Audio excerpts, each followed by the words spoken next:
Kemudian ini yang dikatakan mesentery filamen. Jadi kalau ini polip daripada karang, seandainya ini polip, jadi dia seperti ini dia. Jadi kalau kita lihat ini, kita potong deh. Kita potong di atas, akan kelihatan seperti ini. Ini dia. Jadi yang ini, yang berbentuk ini, berbentuk ini, jadi ini dia. Jadi dia terdiri dari 12 mesenteri. 12 mesenteri. 1, 2, 3, 4, 5, 6, 7, 12. 12. Yang ini apabila kita ambil 2 set ya, jadi kita akan menjadi ini dia. Ini nih kalau kita ambil 2 set yang dari tadi, kita potong dari atas, akan menjadi seperti ini. Kemudian yang ini nanti akan seperti ini dia, seperti ini.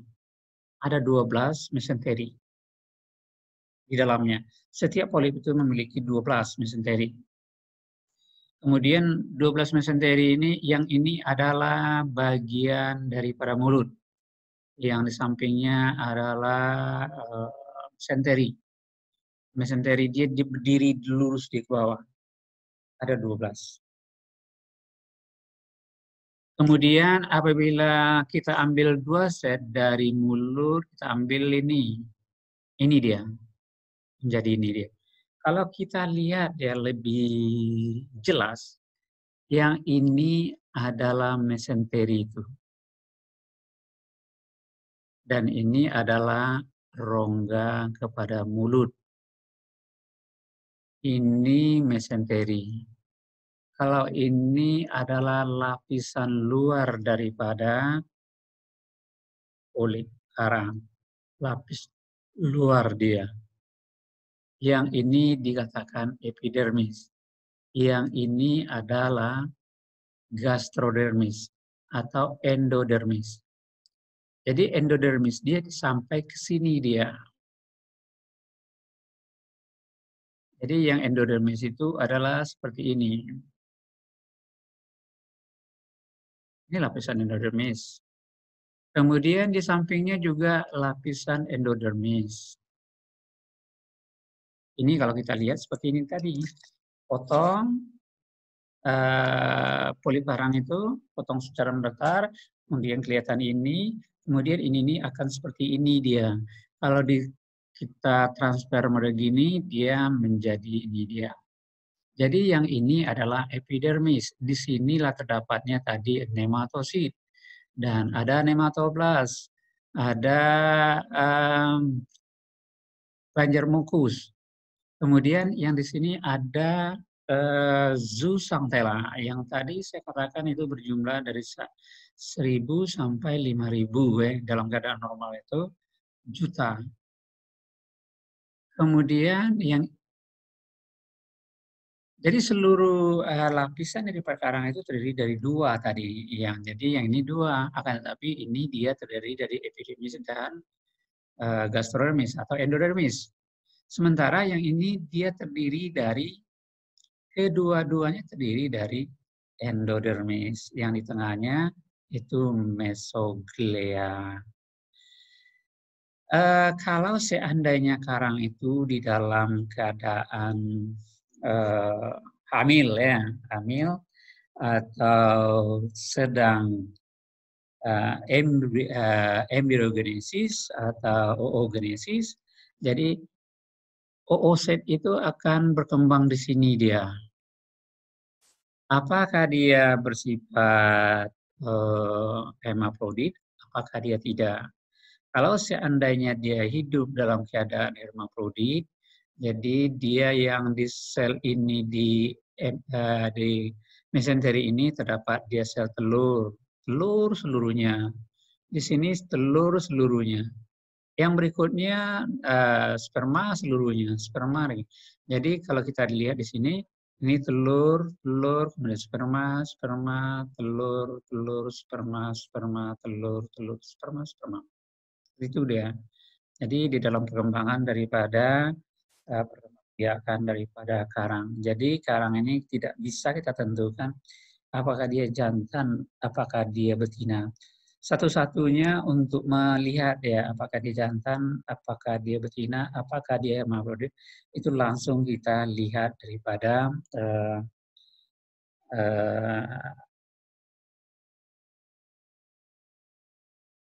lihat karangnya itu sendiri.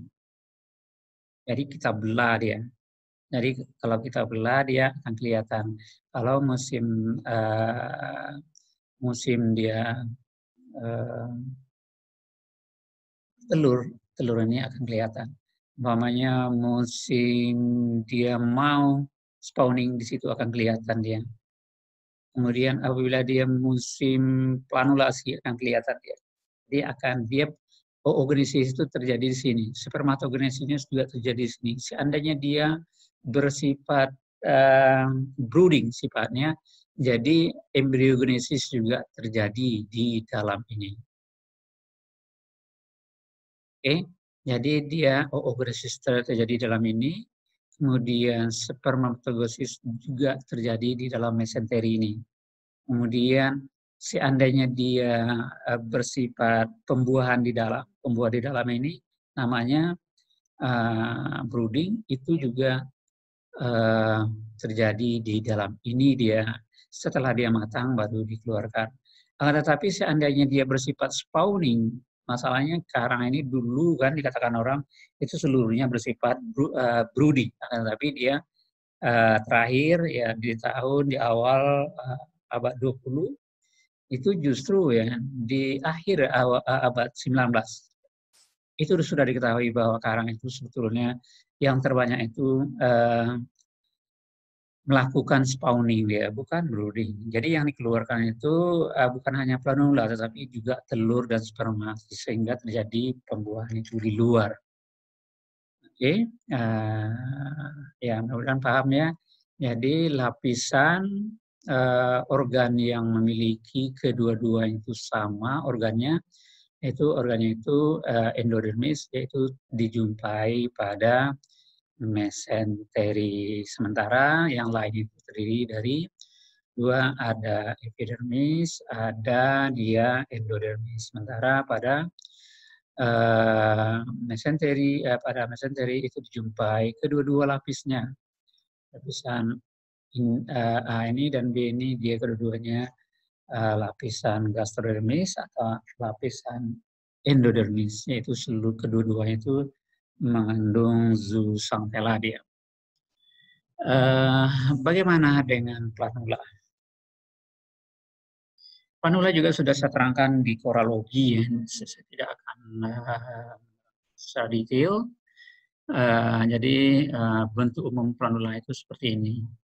Jadi seluruh badan ini terdiri dari mukus, dan ini adalah arah daripada berenangnya planula. Dia berenang ke ekor. Yang di sini oral, di sini terdapat mulut ya. Ini oral dan aboral. Dia berputar, berputar. Jadi berputar secara mengarah jarum jam, tapi dia mengarah ke belakang.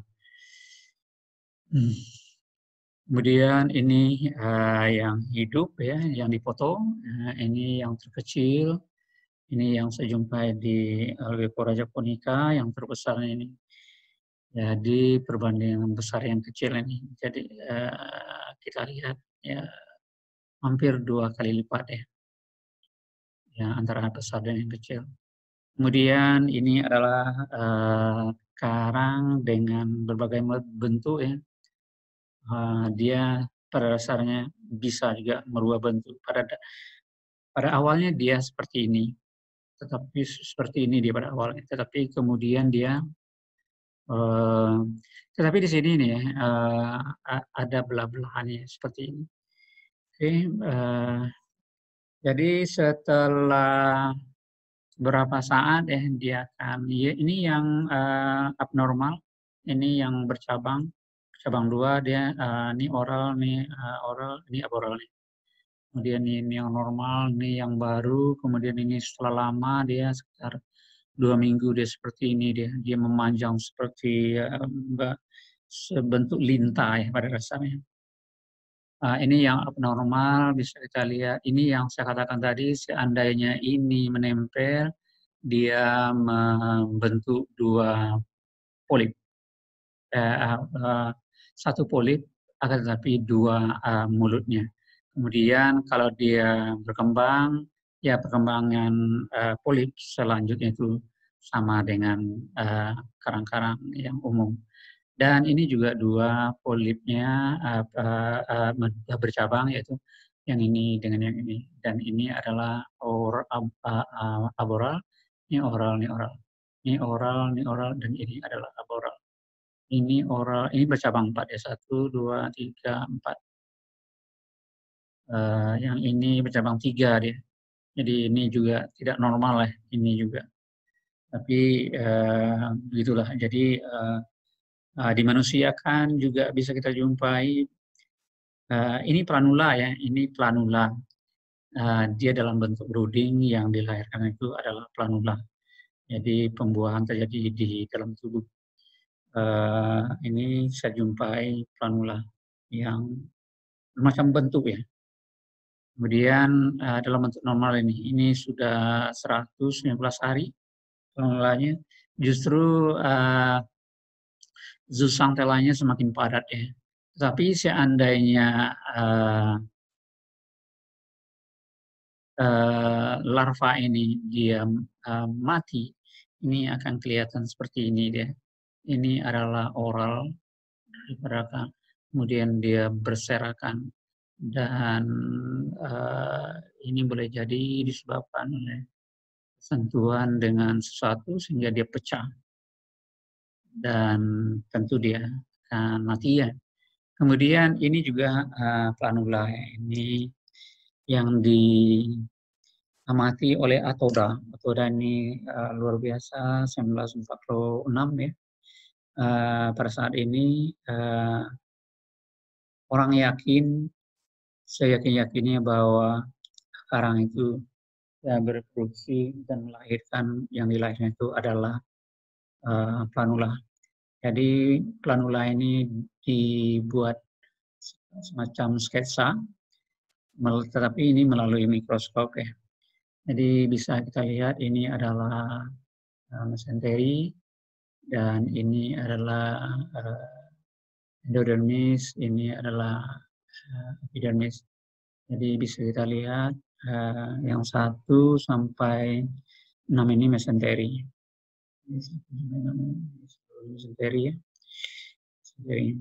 Kemudian yang G dan C 2 tipe sel kelenjar. Mana yang G dan C? Bisa kita lihat ya. Kita larikan dulu ini. Jadi bisa kita lihat G dan C, inilah sel kelenjar. Kemudian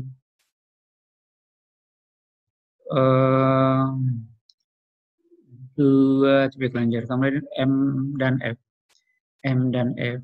Jadi yang M dan F ini dia, yaitu mesenteri filamen. Ini sudah saya sampaikan tadi. Ini adalah nematosid. Mana dia N ini? Nematosid. Jadi persis seperti yang saya perlihatkan tadi, yaitu dia mengandung semacam per di dalamnya. Kemudian Z zooxanthella. Oke. Jadi ini adalah planula. Tadi planula ini dilakukan histologi sehingga didapatkan seperti ini gambarnya.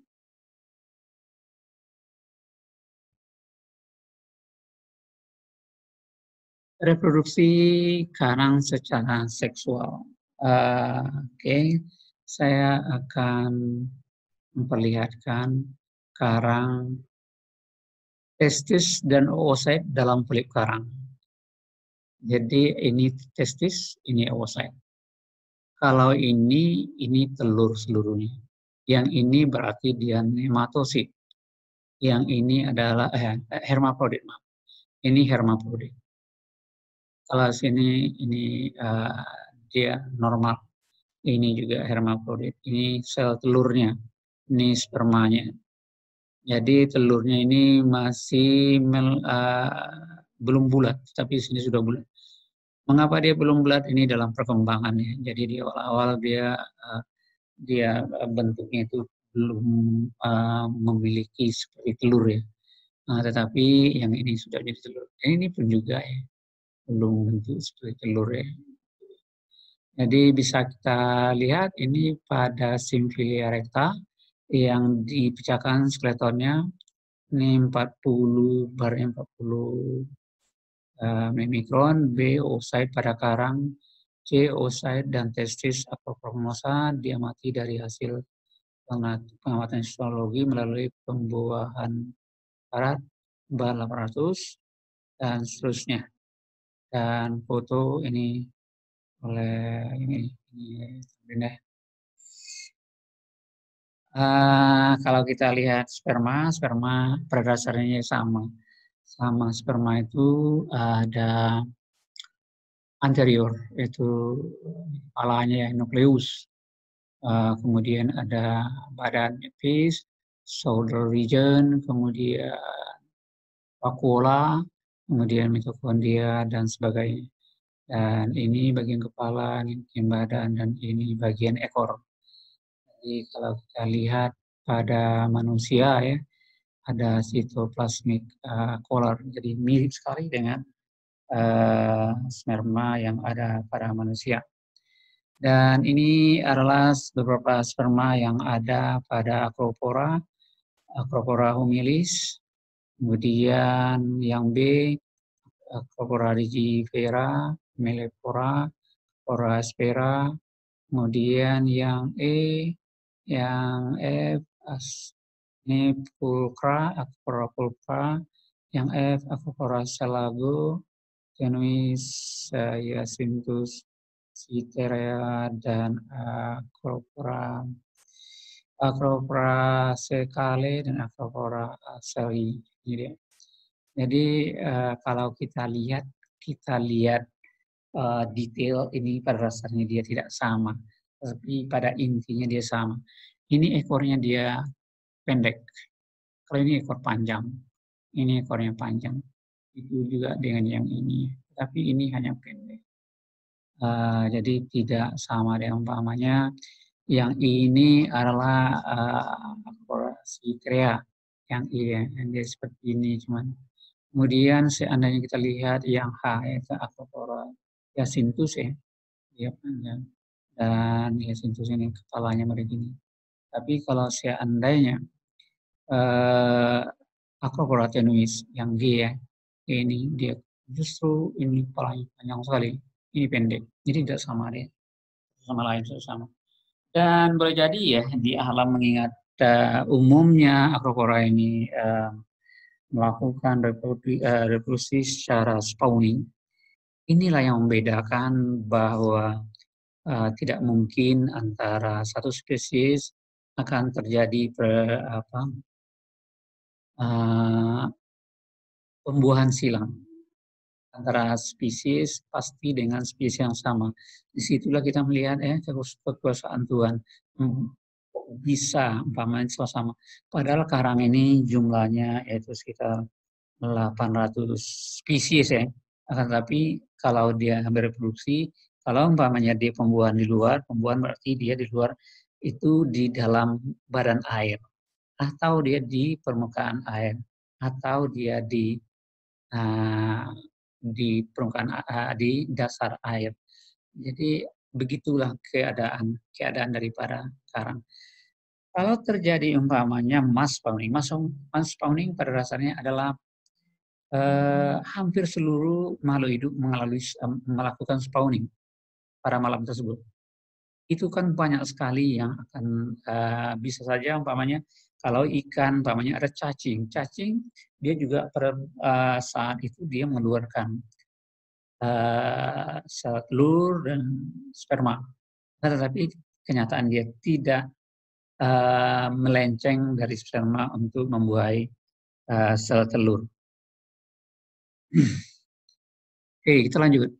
Ini adalah sel telur. Nah, ini telur pada karang. Ya, sama saja ya. Bentuknya dengan telur yang ada pada ayam, tapi ukurannya yang kecil ya. Kemudian ini hanya contoh ya, contoh dari reproduksi yang saya amati selama kedua tahunnya dari bulan 4 1998 ini 1999, jadi bulan 4 sampai bulan 11 tahun 1999. Ini 98 bulan 4 sampai 99 ya, bulan 11.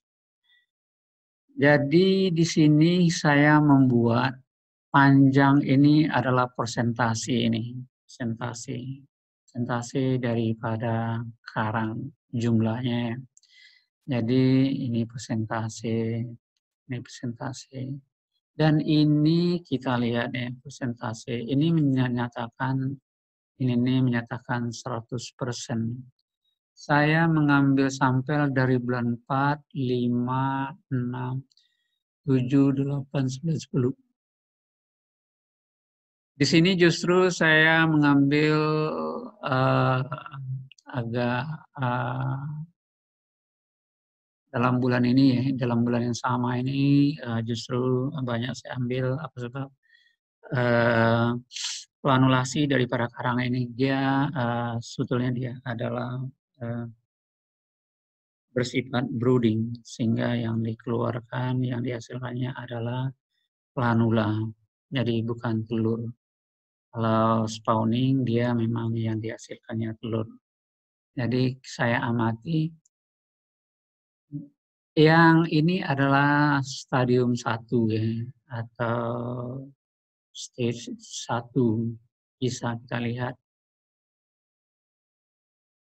Stadium 1 ini bisa kita lihat seluruhnya, seluruh karang ini mengandung stadium 1 dari awal sampai akhir. Jadi ada keistimewaannya. Seharusnya karang itu hanya dia satu stadium aja, akan tetapi di sini saya temukan beberapa stadium. Jadi di bulan 4, nah ini bulan 4 yang di atas bisa kita lihat. Jadi stadium 1 saya jumpai 100%. Yang ini juga 100%, akan tetapi di sini hanya sekitar 1% ya. Kemudian di bulan 5 ini 100% juga. Ini 100% juga. Ini 100% juga. Jadi stadium 2, stadium 3 bisa dijumpai ya. Ini dia kondisinya. Ini cara melihatnya yaitu kalau stadium 1 ini seluruhnya dia berada di terdapat ya. Seluruh karakter terdapat stadium 1. Tapi pada bulan ini, pada bulan 8, pada bulan 7 akhir, ini masih dijumpai ya. Kemudian dia akan, ini di bulan 7 akhir, akan kelihatan ini dia. Ada stadium 1, ada stadium 4. Sementara stadium apa ini hampir tidak ada. Kemudian di bulan 8 lewat. Ini bulan 8 lewat. Nah ini dia. Justru stadium 4. Stadium 4 ini adalah dia sudah matang dia. Stadium 4 ini sudah matang. Berarti ini sudah menjadi, dan ini stadium 4 ini dia sudah mengandung zooxanthella. Ini belum mengandung zooxanthella, ini belum. Ini telur-telur yang belum mengandung zooxanthella. Tapi bukan 5. Stadium 5 ini dia mengandung zooxanthella. Kemudian planula dijumpai pada stadium ini. hampir bulan 9 jumpai. Ya, 9 bulan 9 sampai bulan 8 akhir sampai bulan 9 awal. Subhanallah. Kemudian muncul lagi dia di bulan berikutnya. Ini dia. Ini di sini udah habis. Yang ini planula udah habis, tetapi stadium ini juga dijumpai nih. Nah, jadi kalau kita lihat perkembangan dari karang ini, di sini agak kurang jelas, akan tetapi kalau di sini lebih jelas dia. Umpamanya di bulan 6. Kemudian saya ambil di awal bulan 8, seperti ini dia. Kemudian di bulan 8, bulan 9. Di bulan 8.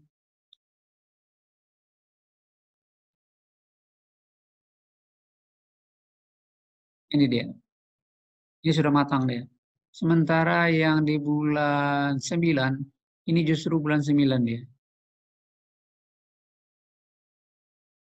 Zooxanthella dijumpai dan juga Zooxanthellanya sampai hampir bulan 11 dijumpai. Dan ini merupakan perpanjangan daripada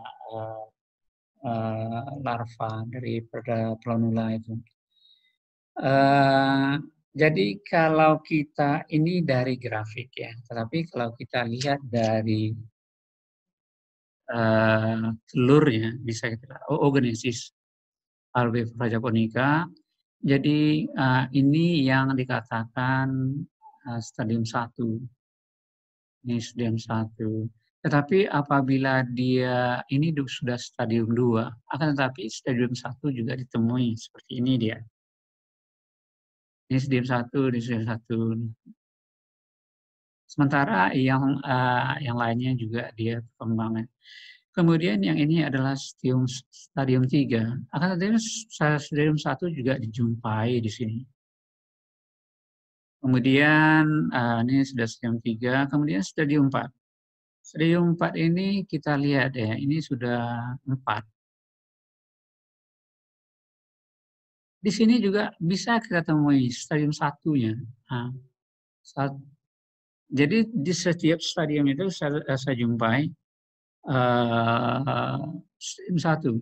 Lebih detailnya bisa kita lihat yang ini pembesarannya. Stadium 1-nya ini dia sama besarnya. Tetapi stadium 4-nya seperti ini dia. Kemudian kalau kita lihat